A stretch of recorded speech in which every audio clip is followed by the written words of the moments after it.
मला माहित नाही उद्याच्या राजकारणामध्ये कोण कुठं असेल.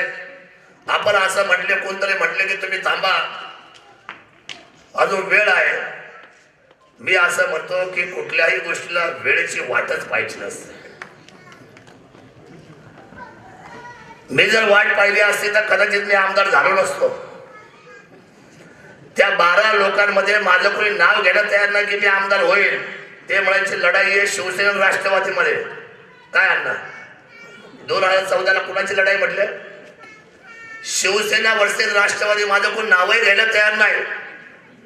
पण सगळे बाजूला राहिले आणि शरद सोनवणे मात्र या महाराष्ट्राच्या पटलावर गेले.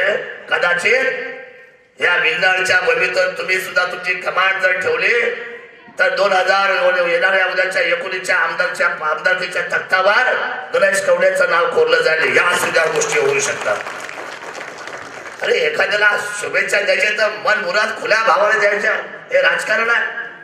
काय होऊ शकतं इथे? काय होऊ शकतं इथे? आणि असं काय आम्ही ताम्रपडी म्हणालो की शरद सोनवणे पुढचा आमदार होईल. सांगता येत नाही. जनतेच्या हातामध्ये जनता दैवत आहे. काय होऊ शकतं? थांबायला वेळ आहे तुला. उद्या कुठे पाहिली करे सो आज करो, आज करे सो आप. संत कबीरांनी म्हटलं, मी नाही.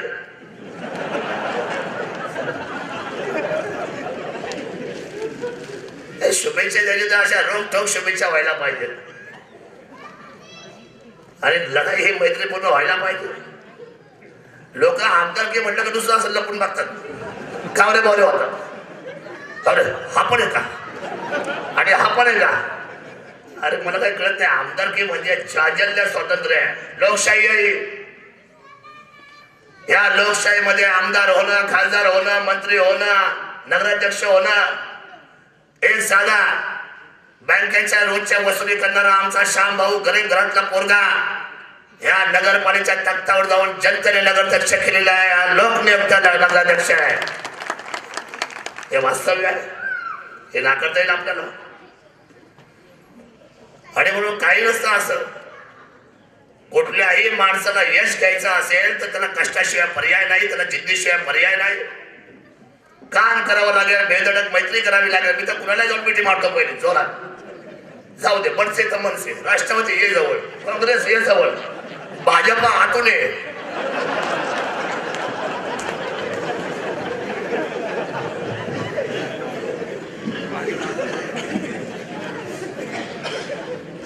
काँग्रेसबद्दल काय बोलत नाही सध्या. सध्या काँग्रेसची हवा आहे. आमचा मित्र आला. हे असं आयुष्य हे आनंदाने जगलं पाहिजे. आणि खरं तर मैत्रीच्या नात्याला आपण अतिशय म्हणतात ना की ते आकाश ठेंगणं असलं पाहिजे. आकाशाला गवसणी घेता आली पाहिजे. जगनशेठ मोठी ती गोष्ट खरी आहे. मला सुद्धा राजकारणामध्ये माझ्या कुटुंबाचा प्रचंड विरोध. वडील म्हटले तुझा इस्टेट विकायला दिला आहे, तुझं काय खरं नाही, एक दिवस मोफत म्हणून बापाला मोफत विकून टाक.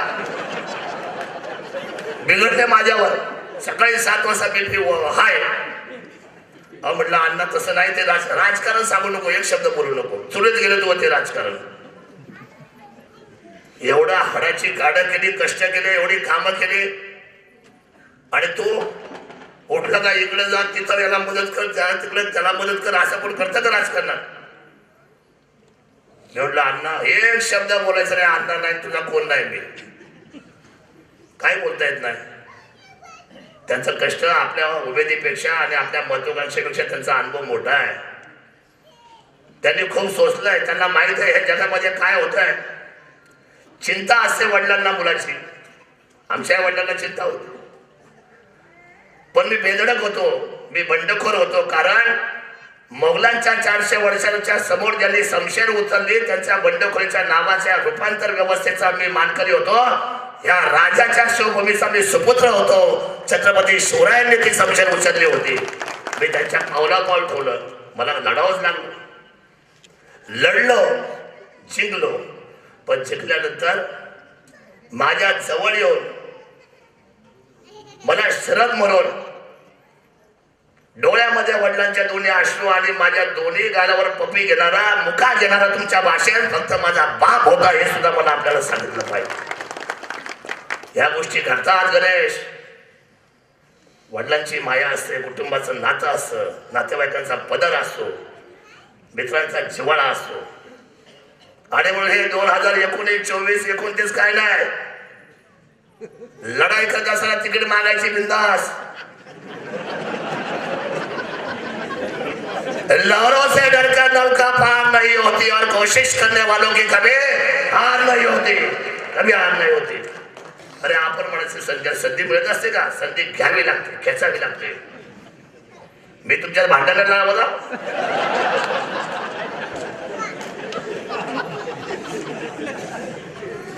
मी भांडण लावत नाही, माफ करा. मी आपले तुम्हाला उत्स्फूर्त ताकद देतोय. पावर पावर पावर पवार नाही, राष्ट्रवादीकडे जायचं नाही. पॉवर, ताकद, ऊर्जा. आयुष्य खूप सुंदर आहे. तुमचं वय आता 34, तुम्ही 34 मधून आता 35 मध्ये जात आहे. खूप मोठं स्वप्न तुमच्या उराशी तुम्ही घ्या. तुमच्या इच्छा, अपेक्षा, महत्वाकांक्षा या तुम्ही आवेग ठेवा. माणसाचं सगळ्यात जगण्याचं सगळ्यात मोठं रहस्य म्हणजे तो स्वप्न पाहतो, महत्वाकांक्षा बाळगतो आणि त्या स्वप्नांच्या मागे पळतो.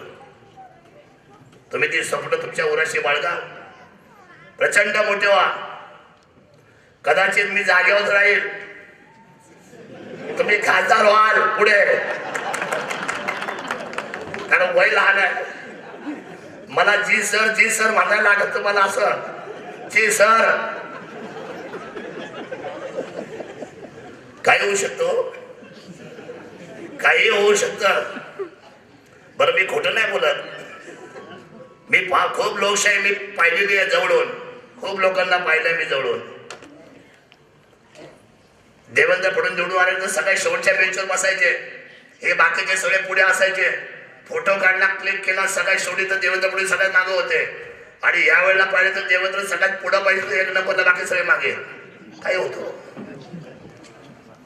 त्यामुळे आपण आपली ऊर्जा, आपला मित्रपरिवार वाढता ठेवा.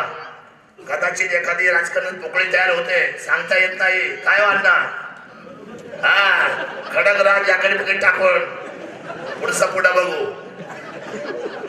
संधी कुणालाही मिळू शकते. या संधीचं सोनं व्हावं. येताना गाणं लागलं होतं, आमदार झाल्यासारखं वाटतंय. आधी मला वाटलं मलाच पाऊल लावलं काय, पण मला कळालं का ते माझ्यासाठी गाजर होत. आणि आमच्या गणेश भाऊसाठी आमदारकी स्पेशल होती. मग याचा अर्थ असा होता, तो संकेत असा होता की विद्यमान आमदार भावी आमदाराला शुभेच्छा द्यायला येतोय, असा त्याचा संकेत होता. आणि हे मिस करू शकतो बरं का, एवढा मनमुराद म्हणजे आपणच करू शकतोय. बाकीच्यांना म्हटलं ना आमदार की माझ्याशिवाय कोणाला नाही, आणि मीच आहे, आणि मीच भावी आहे. आता भावी पण नाही, आता डायरेक्ट आमदार शब्द लिहिलाय बोर्डवर. हे जनतेचं मैदान आहे. कुणाला आमदार करावं, कुणाला करू नये. खरं सांगू का, आमदार या शब्दाचा जर विचार केला आणि आमदार या शब्दाचा अर्थ जर समजून घेतला तर आमदार म्हणजे काय, आम जनतेच्या दरवाजामध्ये उभा राहून जो विनम्रपणे त्यांच्याशी संवाद करतो त्याला आमदार असं म्हटलं जातं. ही व्याख्या या लोकशाहीची आहे. आणि म्हणून मला खात्री आहे की या सगळ्या पदासाठी माझी तरुणाई उमेदीने काम करतील. निश्चितपणे समाजाला तेच हवं आहे. आपण सर्व नेते मंडळी, सर्व पदाधिकाऱ्यांनी विनम्र व्हावं ही अपेक्षा आहे समाजाला. आणि आपण विनम्र व्हाल. गणेशरावांचा वाढदिवस ही आजची आपल्या सर्वांसाठी सुंदर पर्वणी आहे. आणि अतिशय लोभस आणि लाडका आणि चांगला मुलगा आहे, निर्व्यसनी आहे, याचा मला आनंद आहे. मी मनापासून, ज्याचं नावच गणेश आहे, गणेश म्हणजे काय तर गणेश म्हणजे आपल्या आयुष्याला, आपल्या सर्वांना ज्या गणेशाशिवाय कोणताही शुभारंभ मुळारंभ करता येत नाही ते नाव गणेश आहे. म्हणून गणेशाच्या बाबतीमध्ये प्रचंड अशा भविष्यवाणीच्या असलेल्या व्यवस्थेच्या शुभेच्छा आपल्या सर्वांच्या वतीने जुन्नर तालुक्याचा आमदार, आपला माणूस, किल्ले शिवनेरीचा शिलेदार, महाराष्ट्र राज्य महाराष्ट्र विधानसभा तालुक्याच्या तमाम मायबाप जनतेच्या वतीने आपण यशवंत गुणवंत कीर्तिवंत आयुष्यवंत या शुभेच्छा व्यक्त करतो. थांबतो. जय हिंद.